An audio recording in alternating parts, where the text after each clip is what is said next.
Hey guys, what's going on? It's your boy, Andrew Austin in the flesh, coming at you live. Okay, not live. Okay, sorry. I had a bit too much coffee to go on here. But I thought it would be fun to talk about renting in Sweden versus the United States because there is some small differences.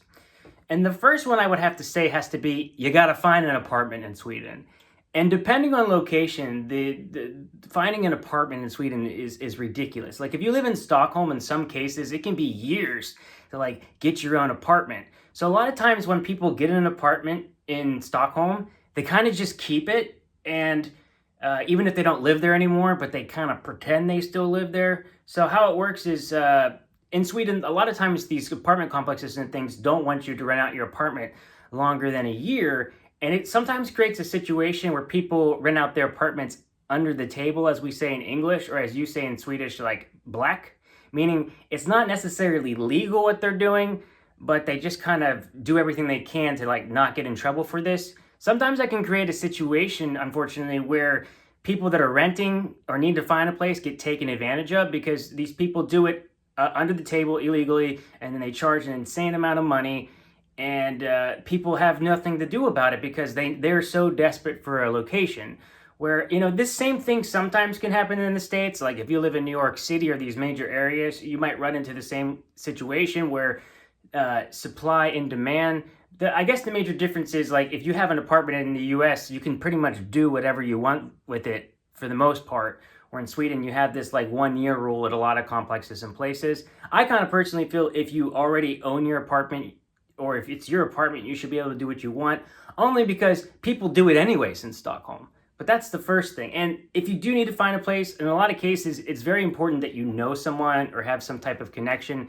Otherwise, you're just going to have trouble. And as fortunately as it is, there are issues in Sweden where if you don't have a Swedish name, or maybe you look different or sound different, or your name's different, then in some cases you're gonna deal with that here in Sweden, and maybe you're not gonna get a chance to rent an apartment because it just feels like a lot of times that Swedes will never say that. They'll never like admit that, but in a lot of cases that's what they do. Like if you don't have a Swedish name, you might not get a shot at a place. And I'm sorry to tell you that. It's just the reality of the situation. I don't think it's right, and I hope it changes. But it's just the truth, and you come to my channel for the truth, right? So let's get there. Let's talk about number two. When you go to leave an apartment here in Sweden, you have to give 3 months notice before you leave. And that's an interesting one. So you gotta give the heads up, and then it's a 3 months process before you move out. In most apartments I've been in the States, it's usually about a month. And this 3 month process is designed to protect the employer, to protect the renter, to protect the person that's renting. And they do the same thing with work. A lot of times it's a 3 month wait for work as well. One thing I also think it can be a negative with this is if you're trying to move to another country, like let's say I want to move back to the United States, for example, no American company is going to hire me and be willing to wait 3 months for me to start. So you really have to have your ducks in a row if you're planning on moving or moving to another country in a lot of cases. My guess would be in a lot of countries in Europe, they have this 3 month rule though. But if you're from another country, I would be really interested to hear your perspective or what you think on it. But that's the difference. We usually give a month's notice, 3 months here. It's the same for work for us. 2 weeks or a month is considered like the respectable thing to do when you change jobs in the United States too. So we just usually do less time, but it doesn't protect you as much because if you get fired, like it's easier for you to get fired in the States, and you know, you're less protected in that situation. It's easier maybe to get kicked out of your apartment in the States as well. Where in Sweden, there's a lot more protections to getting someone kicked out of an apartment. You can't just do it right away. It's got to be a process. It's got to be documented. And that's probably why people are so tough for who they rent out apartments, and maybe why they don't give people different chances if you're not Swedish or something, which isn't fair. Again, it's not fair. I'm not saying it's the way it should be. I totally disagree with it.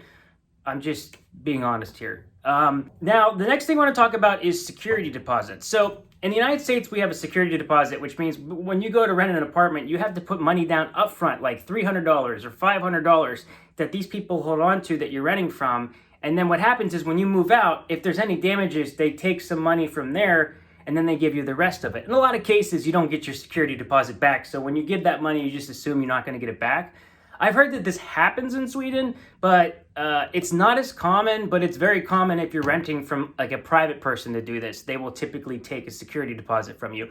If you rent from like an apartment complex, it's like a company, in most cases, they're just going to like come in and inspect your apartment before you leave. One other thing I want to say before I go is like getting your apartment cleaned. In my personal opinion, it's worth it to pay someone to just come and professionally clean your apartment, because I know many people that clean the apartment themselves and it just wasn't good enough, and then they had a cleaning crew come anyways, and then they had to pay the money. So I just think it's better to just go ahead and pay it, get it out of the way, and get it taken care of. So those are the other two things that I've noticed is get your apartment cleaned. It's not that much money, and honestly, you can just write it off on your taxes. I personally prefer that because then I just don't have to worry about it. All I need to worry about is moving my stuff out, having this cleaning company come. I clean my apartment in the States, but I think they're a little bit less crazy about it. I think some apartment complexes in the States do a little bit more cleaning themselves. Like, you're supposed to clean it, but they might do some small maintenance on it themselves. I've never had this. I don't think it's really a major thing in the States having like cleaning companies come to do this specific thing. Now, I hope you can find an apartment. I hope this information helps you. And I ask anybody below to please comment and talk to me about your experience, if there's something that I missed. And if you're in another country in Europe, please tell me. And if I said anything wrong or you disagree with, let me know, guys, because like I'm not always correct. I'm just a dude online doing my best. All right, guys, I'll see you in the next one. Hej då!